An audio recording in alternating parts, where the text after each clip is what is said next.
রসুলের জীবনে অভাব ছিল কি ছিল না? বলেন, অভাব ছিল না? মৃত্যুর পরে আল্লাহ রসুল যখন মৃত্যুবরণ করেন, হাড়ি জ্বালানোর মতো ঘরে কিছু ছিল না। দিনের পর দিন চলে যেত, নবী করিম সাল্লাল্লাহু আলাইহি ওয়াসাল্লামের ঘরে চুলা জ্বলতো না। এমন ছিল তার লাইফস্টাইল, এমন ছিল তার জীবন। তার জীবনে অনেক সংকটময় মুহূর্ত গিয়েছে। তিনি শিহাবে আবি তালেবের মধ্যে 4 বছর তিনি বন্দী ছিলেন। সামাজিকভাবে তাকে বয়কট করা হয়েছিল। তিনি তায়েফ গিয়ে তিনি চরম সংকটের মধ্যে পড়েছেন। উহুদের যুদ্ধে তিনি চরম বিপর্যয়ের মুখে পড়েছিলেন। খন্দকের যুদ্ধে গিয়ে পাথর বেঁধেছেন। তার জীবনের হিস্টোরি তো শেষ করা যাবে না বলে। বহু সময় এমন গিয়েছে, খন্দকের যুদ্ধে পেটে পাথর বেঁধেছেন। চিন্তা করতে পারেন, এক সাহাবী এটা দেখে বরদাস্ত করতে পারে নাই যে আল্লাহ রসুলের পেটে পাথর বাঁধা। পেট যখন পিঠের সাথে এভাবে লেগে যায়, তখন এখানে যদি কিছু চাপা দিয়ে রাখে, তখন ক্ষুধা কিছুটা কম অনুভব হয়। যদি কখনো এমন হয়, আমি জানি না আপনাদের জীবনে এমন কোনো রাত গিয়েছে কিনা, যে রাত্রিতে আপনার কাছে খাবার ছিল না, অথবা যখন দিন খুব বড় হয়, কোনো দিন যদি আপনি সাহারি গ্রহণ করতে না পারেন, তাও তো একদিনের মাত্র ব্যবধান। জোহরের পর থেকে 3টার পর থেকে আপনার প্রচন্ড ক্ষুধা লেগেছে, শুয়ে আছেন, ঘুমও আসছে না। অনেক সময় দেখবেন পেটটা বালিশের সাথে চাপা দিলে একটু ভালো লাগে। নবী করিম সাল্লাল্লাহু আলাইহি ওয়াসাল্লামের জীবনে এমন সিচুয়েশন গিয়েছে, খাবার কিচ্ছু নাই। তিনি পেটে পাথর বেঁধে তিনি পরীক্ষা খনন করেছেন। তার অনুসারীদের সাথে তিনি কাজ করেছেন, মাঠে কাজ করেছেন।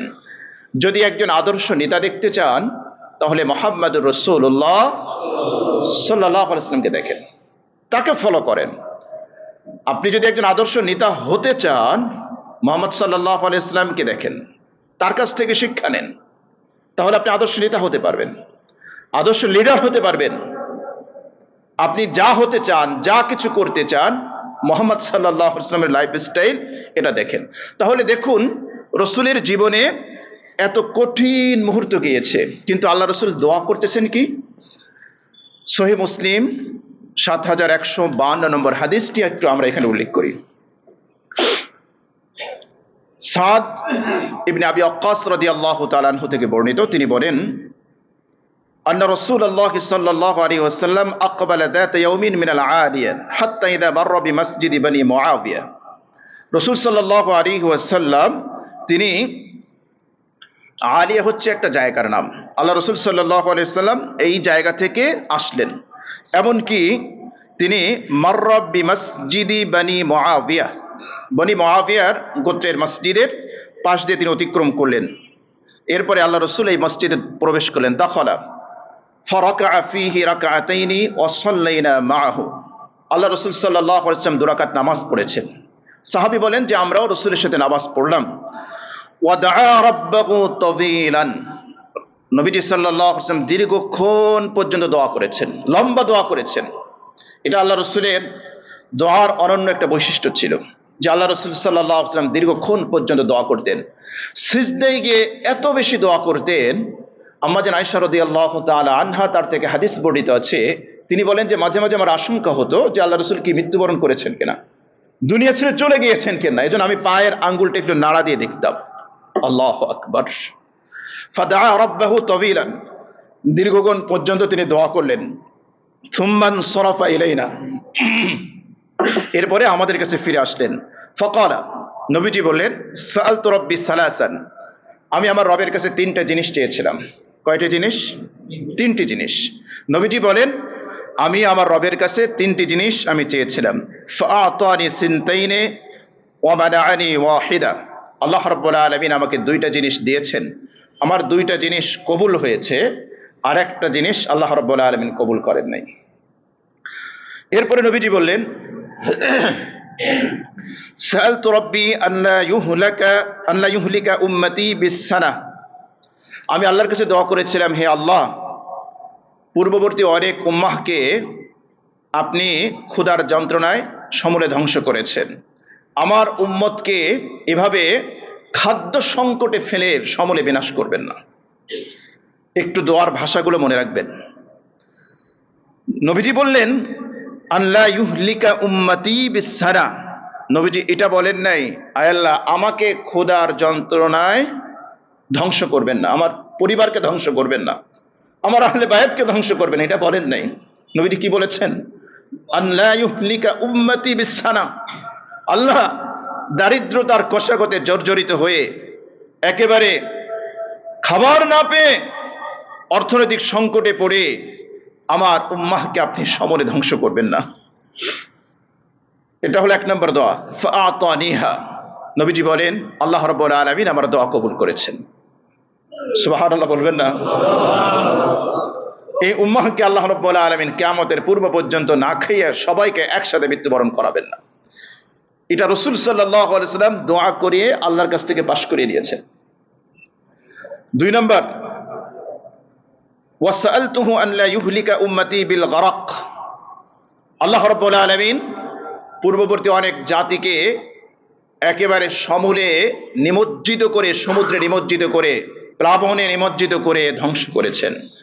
যেরকম হযরতে নূহ আলাইহিস সালাতু ওয়াস সালামের কওমকে আল্লাহ রাব্বুল আলামিন মহাপ্লাবনের মাধ্যমে ধ্বংস করে দিয়েছেন। মুসা আলাইহিস সালাতু ওয়াস সালামের প্রতি যারা ঈমান আনে নাই, ফিরআউনের কওমকে আল্লাহ রাব্বুল আলামিন ধ্বংস করে দিয়েছেন। এই দোয়া থেকে আপনি এই প্রশ্নের জবাবও পাবেন, আল্লাহ রাসূল সাল্লাল্লাহু আলাইহি ওয়াসাল্লাম কাফেরদের জন্য কিভাবে রাহমাতুল লিল আলামিন হলেন।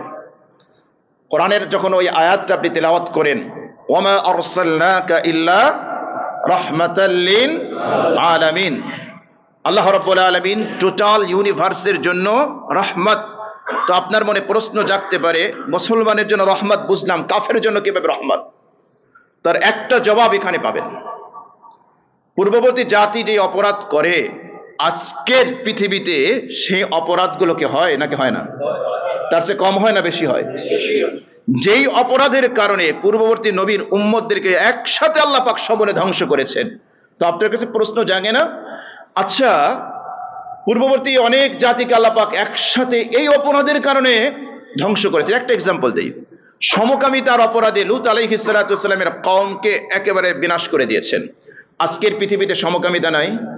কথা বলেন, আছে না নাই? সংসদে বহু দেশ রাষ্ট্র আছে, যেই সংসদে এই মানবতা বিরোধী, সভ্যতা বিরোধী, সমাজ বিরোধী, প্রকৃতি বিরোধী এই কাজগুলোকে তারা আইন করে পাশ করায়, এমন রাষ্ট্র আছে না নাই? আপনার খোদ বাংলাদেশে যদিও সাংবিধানিকভাবে এটা নিষিদ্ধ, কিন্তু এদেশের হলুদ মিডিয়া, এদেশের প্রচার মাধ্যমগুলো এই LGBTQ কে প্রমোট করে। আপনি দেখবেন না যে LGBTQ এর বিরুদ্ধে তাদের কোনো ফতোয়া আছে, তাদের কোনো আর্টিকেল আছে, তাদের কোনো বয়ান আছে, আপনি খুঁজে পাবেন না। এগুলো সব ওদের টাকার কাছে বিক্রি হয়ে গিয়েছে। এবং আপনি যদি এর বিরুদ্ধে বলেন তাহলে আপনার বিরুদ্ধে অ্যাকশন হবে। তো এই হলো অবস্থা। তো আপনার কাছে প্রশ্ন জাগে না, আচ্ছা লূত আলাইহিস সালাতু ওয়াস সালামের কওমকে তো আল্লাহ পাক এই অপরাধের কারণে ধ্বংস করে দিলেন, তাহলে মুহাম্মদ সাল্লাল্লাহু আলাইহি ওয়াসাল্লামের উম্মতকে কেন ধ্বংস করেন না? প্রশ্নের যদি জবাব চান তাহলে এই হাদিস থেকে আপনি জবাব নেন। শুআয়ব আলাইহিস সালাতু ওয়াস সালামের কওমকে ওজনে কম দিত, তাদেরকে যে সকল অপরাধে ধ্বংস করা হয়েছে তার মধ্যে একটা অপরাধ ছিল তারা ওজনে কি দিত?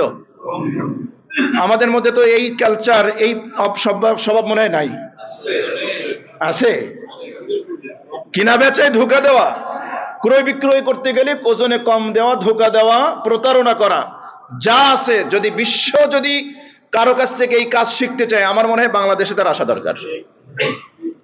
যদি বিশ্বের কোন দেশ তারা চায় যে কিভাবে ওজনে কম দিতে হয়, কিভাবে খাদ্যে ফরমালিন মিশাতে হয়, কত নিকৃষ্ট জাতি আমরা, নিজেদের খাবারের মধ্যে নিজেরা বিষ মিশাই।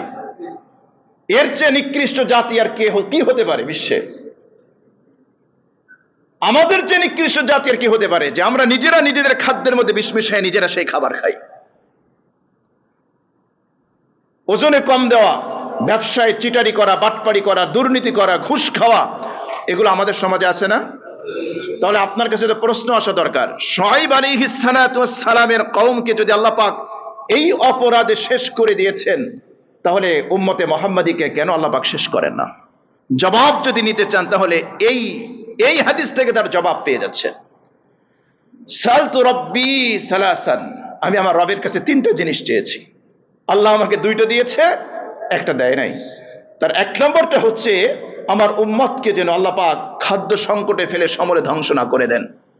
আরেকটা হচ্ছে আমার উম্মতকে যেন আল্লাহ রাব্বুল আলামিন একসাথে মহা বিপর্যয় দিয়ে সবাইকে ধ্বংস করে না দেন। আল্লাহু আকবার। রাসূলের উম্মতের মধ্যে কাফের আছে না নাই? আল্লাহ রাসূল কি এখানে পার্থক্য করছেন যে আল্লাহ মিন উম্মতি মিন মুসলিমিন, আমার মুসলিম উম্মতদেরকে খাদ্য সংকটে ধ্বংস করবে না, এটা আল্লাহ রাসূল বলছেন? নো, বলেন নাই। উম্মতি বলছেন। উম্মতের মধ্যে ইহুদি আছে, খ্রিস্টান আছে, হিন্দু আছে, মুসলিম আছে, সব আছে। তাহলে আপনি ওই প্রশ্নের জবাব এই হাদিসে পাবেন, ওমা আরসালনাকা ইল্লা রাহমাতাল লিল আলামিন।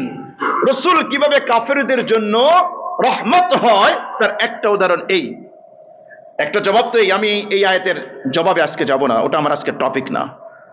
রহমত তো এই জন্য যে তাকে জাহান্নাম থেকে বাঁচানোর জন্য রাসূল চেষ্টা করেছেন, রাসূল তাদেরকে ঈমানের আলো দেখিয়েছেন, রাসূলের আনিত দিন তাদেরকে জাহান্নামের জন্য পথ, কিয়ামতের জন্য পর্যন্ত তাদের জন্য এটা নাজাতের পথ হিসেবে আল্লাহ রাব্বুল আলামিন দিয়েছেন। সেই হিসেবে তো রহমত এটা আছেই। পাশাপাশি অন্যান্য উম্মতরা যেভাবে একসাথে ধ্বংস হয়েছে, রাসূল আল্লাহর কাছে দোয়া করে সংসদে বিল উত্থাপন করে পাশ করিয়ে এনেছেন যে আল্লাহ আপনি আমার উম্মতকে একসাথে ধ্বংস করবেন না। সুবহানাল্লাহ। 3 নম্বর যেটা দোয়া করেছিলেন, ওয়াসআলতুহু আন লা ইয়াজআলা বা'সাহুম বাইনাকুম ফামানাআনিহা, আমি আল্লাহর কাছে দোয়া করেছিলাম যে আল্লাহ আমার উম্মতের মধ্যে পরস্পর যেন মারামারি কাটাকাটি এগুলো যেন না হয়, একদল যেন আরেক দলকে হত্যা না করে, একদল যেন আরেক দলের উপর নির্যাতন চালায়। আল্লাহ রাব্বুল আলামিন এই দোয়াটা কবুল করেন নাই। তাহলে এবার একটু চিন্তা করেন, রাসূল সাল্লাল্লাহু আলাইহি ওয়াসাল্লামের জীবনে অভাব ছিল নাকি ছিল না? ছিল। রাসূল সাল্লাল্লাহু আলাইহি ওয়াসাল্লাম সংকটের মধ্যে পড়েছেন, কিন্তু দোয়ার মধ্যে কি ভাষা ব্যবহার করেছেন? দুইটা নিরাপত্তা আল্লাহর কাছ থেকে আমাদের জন্য তিনি চেয়েছেন। একটা হচ্ছে জীবনের নিরাপত্তা, আর একটা হচ্ছে খাদ্যের নিরাপত্তা। আল্লাহু আকবার। আপনি বাহ্যিক দৃষ্টিতে এই হাদিস পড়লে আপনার কাছে মনে হবে না যে আচ্ছা এই হাদিসের মধ্যে রাসূলের উম্মার প্রতি দরদের জায়গাটা কোন জায়গা। যদি আপনি ভাষা দৃষ্টিতে পড়েন আপনার কাছে বোধগম্য হবে না। কিন্তু আপনি যদি ডিপলি, আপনি যদি গভীরে যান, হাদিসের ভিতরে ঢুকেন, তাহলে আপনার কাছে স্পষ্ট হবে। রাসূলের জীবনের দিকে তাকান, কত সংকট মুহূর্তে রাসূলের জীবনে গিয়েছে, কিন্তু আল্লাহ রাসূল দোয়া করেছেন টোটাল উম্মতের দুইটা মহা গুরুত্বপূর্ণ জিনিস। আমাদের জীবনের সবচেয়ে গুরুত্বপূর্ণ জিনিস হচ্ছে আমাদের খাদ্যের নিরাপত্তা, আমাদের জীবনের নিরাপত্তা। এই দুই জিনিস আল্লাহর কাছে রাসূল সাল্লাল্লাহু আলাইহি ওয়াসাল্লাম দোয়া করেছেন, আল্লাহ আমার উম্মতকে একসাথে ধ্বংস করে দিও না, আমার উম্মতকে একসাথে তুমি খাদ্য সংকটে ফেলে, দুর্ভিক্ষের কবলে ফেলে সবাইকে তুমি একসাথে তুমি মেরে ফেলো না। প্রশ্ন হবে, তাহলে অনেক মানুষ তো দুঃখ কষ্ট পড়ে, দুঃখ কষ্ট জীবনেরই একটা পার্ট, দুঃখ কষ্ট জীবনেরই একটা পার্ট। وَلَنَبْلُوَنَّكُمْ بِشَيْءٍ مِّنَ الْخَوْفِ وَالْجُوعِ وَنَقْصٍ مِّنَ الْأَمْوَالِ وَالْأَنفُسِ وَالثَّمَرَاتِ। এক একজন মানুষের জীবনে পরীক্ষার ধরন এক এক ধরনের। সব মানুষের স্বভাব প্রকৃতি কি এক? কথা বলেন এক? সব মানুষের মেধা বুদ্ধি বিবেক কি এক? এজন্য আল্লাহ রাব্বুল আলামিনের পরীক্ষার ধরনও ভিন্ন। একজন ব্যক্তিকে আল্লাহ রাব্বুল আলামিন অঢেল সম্পত্তি দিয়েছেন কিন্তু সন্তান দেন নাই, আছে না? একজন ব্যক্তিকে আল্লাহ পাক অঢেল সম্পত্তি দিয়েছেন, কন্যা সন্তান দিয়েছেন, পুত্র সন্তান দেন নাই। পুত্র সন্তানের জন্য তার কিছু অপ্রাপ্তি তার বুকের মধ্যে আছে। একজন মানুষকে আল্লাহ রাব্বুল আলামিন পুত্র সন্তান দিয়েছেন কিন্তু কন্যা সন্তানের এই নিয়ামত তাকে দেন নাই, এটা থেকে সে বঞ্চিত। কন্যা সন্তানের জন্য হাহাকার তার অন্তরের ভিতরে আছে। একজন মানুষ অনেক ধনী, অনেক বড় লোক, অনেক টাকা পয়সা, কিন্তু খাবারের জন্য দুপুরে 1 কাপ ভাত আর একটু সবজি, আর রাতের বেলায় একটু বিভিন্ন পাতা পোতার রস, এই। অথচ দিব্যি একজন রিক্সা চালক, একজন দিনমজুর 3 প্লেট 4 প্লেট 5 প্লেট খেয়ে যাচ্ছে, দুপুরে কাজ করে আসছে, আপনার সামনে বিরিয়ানির প্লেট দিলে এটা একটা খাবার হইলো, 2-1 লোকমা খেয়ে বাস শেষ। দেন না এই বিরিয়ানি গ্রামের একজন কৃষকের সামনে, দেখবেন 4 প্লেট 3 প্লেট খেয়ে শেষ। গরুর গোশত 1 টুকরার বেশি আপনি খাইতে পারেন না, 2 টুকরার বেশি খাইতে পারেন না। ডায়াবেটিক্স, উচ্চ রক্তচাপ, আরো কত প্রেশার বেড়ে যায়, খেতে পারেন না আপনি। কিন্তু একজন দিনমজুর মানুষের সামনে দেন, কি পরিমাণ খাচ্ছে। আপনি খাচ্ছেন অনেকটা দায় সারা ভাবে, খেতে হবে তাই খান, জিহ্বায় স্বাদ লাগে না।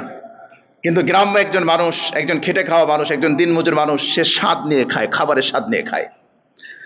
আপনার পিঠের নিচে নরম বিছানা, দামি বিছানা, কি দামি খাট, লক্ষ টাকার খাট, তারপরে এসি লাগানো, আবার ফ্যান, বিদ্যুৎ চলে গেলে জেনারেটর, আইপিএস, কোনো কিছুর অভাব নাই। কিন্তু ঘুমানোর জন্য আবার রাত্রে আপনাকে ট্যাবলেটও খাইতে হয়। আছে না ভাই? নাকি এটা মিথ্যা বললাম?